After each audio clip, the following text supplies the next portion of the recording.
The Remote Invitational, the pinnacle of competitive Yu-Gi-Oh! In 2021. 2020 was the year I was going to get my first YCS top. Sadly, the world had different plans. Now, 1 year later, we finally have official sanctioned events again, even though it's through remote dueling. It might not be the same, but at least it's something. When the extravaganza and the invitational were announced, I set myself a goal. I needed to be invited. After achieving my goal, I now have 1 week left to prepare myself for the Remote Invitational, a 16-man knockout live-streamed event. In this mini-series, I'll take you through my week, telling my competitive story. How did I get there? How did I prepare? Welcome to my competitive Yu-Gi-Oh! Journey, the Remote Invitational.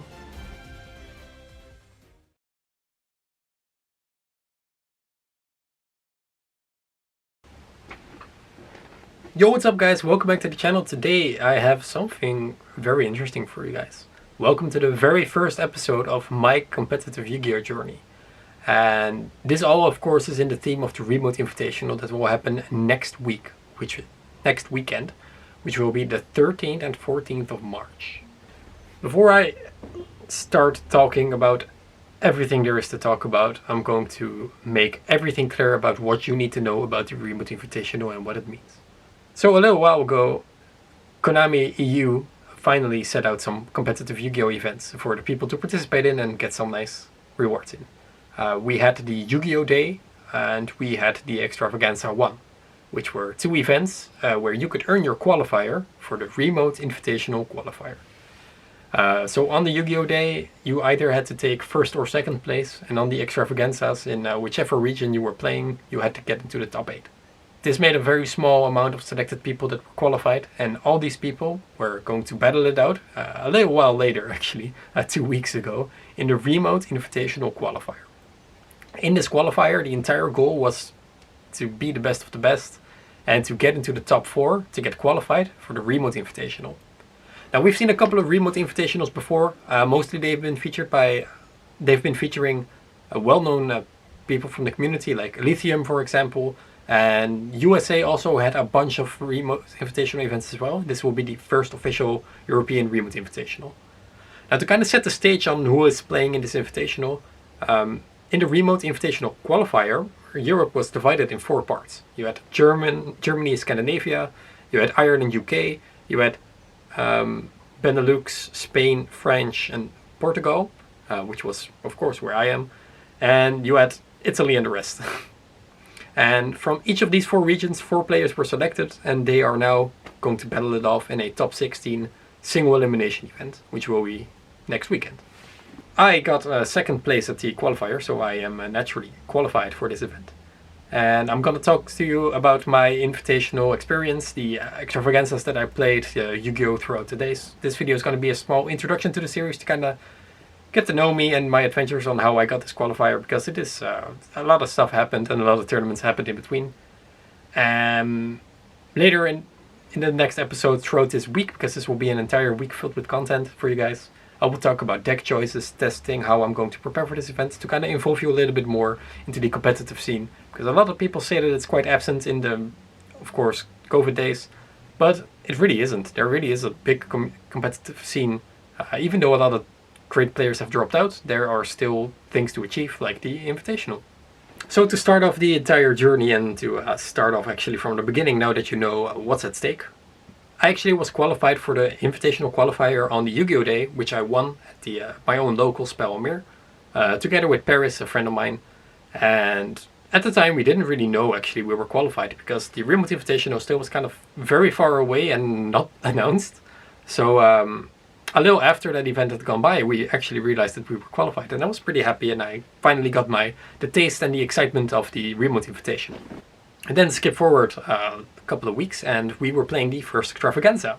I played in the Benelux extravaganza, which was hosted by the wonderful store Card Guild, and we were playing with the Benelux, including Belgium and Luxembourg. And at this time we learned that the top 8 players would qualify. We didn't quite know what that would mean though, because the Remote Invitational still was kind of unknown. You know, this is of course also for Konami Europe. It's really wild times for events, and you know, you try to work your best, but you cannot think of everything. And if you set up an online tournament through qualifications, it's gonna have some difficulties. So they were still going, you know, to the starting phase, and we were all just playing along. And I was just really happy to be playing Yu-Gi-Oh! At the time. So Extravagance 1 was the very first event that I played that had more than 15, 16 participants on a remote duel, which was very interesting because it felt very reminiscent of the old regionals. Just a lot of participants, a lot of rounds, you know, an actual day of Yu-Gi-Oh! Playing. It was very fun. Saturday there were public events, which I participated in the giant card with, which I won with Subterror, which was the deck that I was trying. Keep in mind this was 2 days after Drytron was released, so the format was very, very wild. People didn't really know the right decks, the correct ratios, the correct lists. People were playing Virtual World, of course, and there were a couple of Drytrons. But it was a very unknown format, which was a really interesting tournament. This is the exact reason why I played Subterror, because I filled my deck with interactive traps to stop the Zodiac plague that was going around back then. And yeah, I picked up my Subterror deck, made it as control heavy as I could to disrupt my opponent through playing. And on the giant card I took, I believe, 2nd place or 3rd place. And on the main event the day after I also played Subterror. It didn't alter my deck the slightest. And I took 5th place, I believe. I only lost 1 game, which was in the final. Do note that the Extravaganza was really, really a long while ago. Like a couple of months actually. And the Remote Invitational is just taking place because it took some while to communicate with other stores about the invited people. After that, the Remote Invitational Qualifier was announced. And this raised a lot of questions, so you had to be qualified to play in the Invitational, but this was the qualifier. And again, what it breaks down to is, if you were qualified, you could participate in this. And the entire goal was to get top 4. Now at this time I learned that if you got into the top 4, you were going to play in the Remote Invitational. And this already kind of set some stakes for me, because this was something that I really wanted. Now keep in mind, there is no other competitive scene right now. There are no regionals, there's no nationals, there's no nothing. This is the only official Yu-Gi-Oh! Sanctioned event that matters. Some people don't think it matters. I think it does matter. I'm biased because I'm playing in it, of course, but it happens. I really had the remote dueling spirit, and I really wanted to, you know, play this out correctly. And of course for my channel this meant quite a lot as well, because I could make like a lot of fun content with this. So naturally I got very excited and the testing basically began. My friends weren't invited for the qualifier, sadly, because they were participating in either the Yu-Gi-Oh! Day or the Invitational qualifier. But they did help me test a lot, and I was playing a lot of different builds. And Extravaganza 2 had passed by that as well, where you could qualify for the next Invitational qualifier, but we'll talk about that at a very different time. There are more Invitationals coming, that's for sure. So I was testing a lot of things. At Extravaganza 2 I played Bird Up on the public events, which I took 2nd place with on the giant card. And on the main event I again only lost 1 game and I took 3rd place, or 3rd place, I don't know. I have deck profiles on it, they'll pop up like right there. With Phantom Light Burning Abyss. So I had quite a wide variety of decks that I could pick for the remote qualifier. But this of course was a kind of very high stakes event, because you really had to get into the top cut. So what we knew, I was playing in the North European region and only the top 4 qualified. And after Swiss there was a top 8 cut. So the entire goal of the event was to get into the top 8. So basically, don't lose, right? So this already raises a lot of questions. What decks am I going to play? This was very well laid into the format. We were really closing out on March, which was the ban list date, which still isn't here. And it was very difficult to pick a correct deck, because I always overthink. Like, there are so many good decks right now, like Virtual World, Drytron, Bird Up. There is like so much that you can play right now. So it was very difficult for me to get a grip and to actually focus on what deck do I want to play for this event. Eventually I settled on Eldritch. As a control deck, I figured that this was one of the best chances that I had at succeeding, because it was the most generic. I only played 2 bricks because I featured Dragoon. And yeah, I really wanted to pick my deck to not lose directly to anything anyone could main. So what I mean by that is, if you play Virtual World, there are a lot of people maining like hand traps right now and Lancias and stuff. But Eldritch doesn't necessarily die to those cards. There are like there's no one maining Lightning Storm or Harpy's Feather Duster, you know. There are only people like maining Troll and Lockbird and Lancia for the Tritron and for the Virtual World matchup. And Eldritch, although a deck that does play into those cards, doesn't necessarily die to any of them. So what I wanted to do for the Remote Invitational qualifier was to pick the most mainstream deck I had and just, wing it. Just, let's go. So I made the most consistent deck, altered my list very much with the help from Suffer White Joe, a streamer with link in the description down below. And yeah, I was ready for the event. So this was a one-day event, 7-round Swiss, and then top 8. And I have an entire tournament report and the deck list on my channel. I already spoiled that I got 2nd place. This was the first time I played internationally, because I don't really think Benelux is internationally. But now I played with French people and Spanish people as well. I have a house in France. So this was really the first actual taste, something to prepare me for the invitation. So this was something that I really held a lot of value at, because this was like the only real testing that I was going to get. Like, I know the Dutch community and the Belgian community, I play against them a lot, but I really didn't know any other parts of Europe. So while playing on my own deck, I was trying to, learn the other metas as best as I can. Yeah, everything all in all went pretty good. I lost 2 games, but I was still good enough to get into the top 8. I was 6th place after Swiss, and then the top 8 started, and I was super tense, because even though it's top 8, only top 4 qualifies. So there was 1 match more to be won, and I was playing against a very, very well-known player. He actually won YCS Utrecht, I think, at the time. And he played Eldritch Trap, and Dragoon really doesn't die to Eldritch Traps, so I miraculously won my top 8 matchup, going into the top 4. At this point, all the bearings on my shoulders have dropped completely off, and I was very happy and excited, because I was 100% sure to go to the Invitational. And I played my top 4 match against Danilo, another Dutch guy, and I beat him. Haha, get fucked. He was a really cool guy, and he's also in the Invitational, and we talk and test a lot. He's a great player. Then in the finals I sadly lost, but to be honest, I really couldn't be bothered, because I only wanted to be invited for the Invitational. At this point, I'm qualified for the Invitational, and to kind of explain what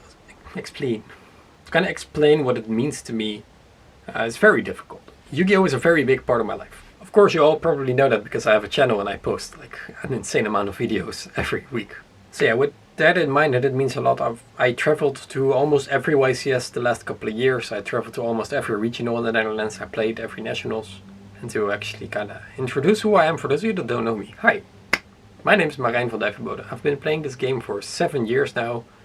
And over the 7 years, I've had a very small amount of success. I haven't yet received my YCS top. There was a point where I probably should have gotten the top, because I was X2 at YCS London, but I was 43rd, and I sadly couldn't make it to the top 32. Sadly, it happens. But yeah, I've been yearning for that YCS top for quite a while now. It's probably one of the next steps that I want to take. I topped nationals 3 times. I won regionals. I topped basically every regional that I participated in. This isn't a humble brag, it's a regional in the Netherlands, no one cares, but just to explain where I'm at. I play weekly locals in my hometown, and I also travel throughout the Netherlands for other locals. And overall, my life is really centered about Yu-Gi-Oh! Almost all of my friends play the game, and we all travel to YCSs together, and it's just a lot of fun. And yeah, when, of course, the virus hit, I was really down, because we were just heading to national season. I was planning actually on going to America for OICS, and there was a lot of things that I wanted to do this year with Yu-Gi-Oh! And sadly that all got cancelled out, of course. And for those of you that actually don't know, I work at a bar in my hometown, and bars are closed, so I suddenly have a very, very high amount of time, which is why I can put so much energy into videos. But yeah, I've been wanting everything to come back to normal, probably more than the average person, because both Yu-Gi-Oh! And my job are gone. I'm still employed, so don't worry, I'm fine. It's just kind of hard, to keep your head up.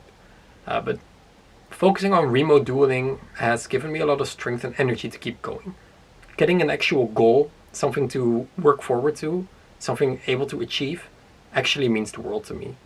And that goal was YCS, and I'm still gonna top a YCS. I'm gonna win a YCS. But for now, of course, I cannot do that. So the only logical thing that I could do was to top the best next thing, which was the Remote Invitational. So for me, there are a lot of stakes, which is why I also wanted to document this entire week. To kind of help you guys, like, what's it like for a competitive player? How do they work? How do they test? How does their deck work? What do they think of during testing, of stuff like that? So all of the deck discussion stuff will be in later videos. This video is purely for an introduction, my journey through the qualifiers. And yeah. So yeah, now that we kind of set the stage, now you know what I have been up against, and you kind of know what I've been up to. In the next video, I'm going to discuss my opponents, their decks, what I expect. Yeah, we're just going to go all in, full research mode, test decks, and yeah, we're going to send it. There's a lot of stake, there's a lot of reward. This could be the perfect opportunity for me, for my channel, for everything. So yeah, to me this matters a lot. I understand that you may not have been focused on the remote dueling scene, but trust me, it's a lot of fun. It's worth it. Playing this game is just the best ever, and I'm excited to get this chance.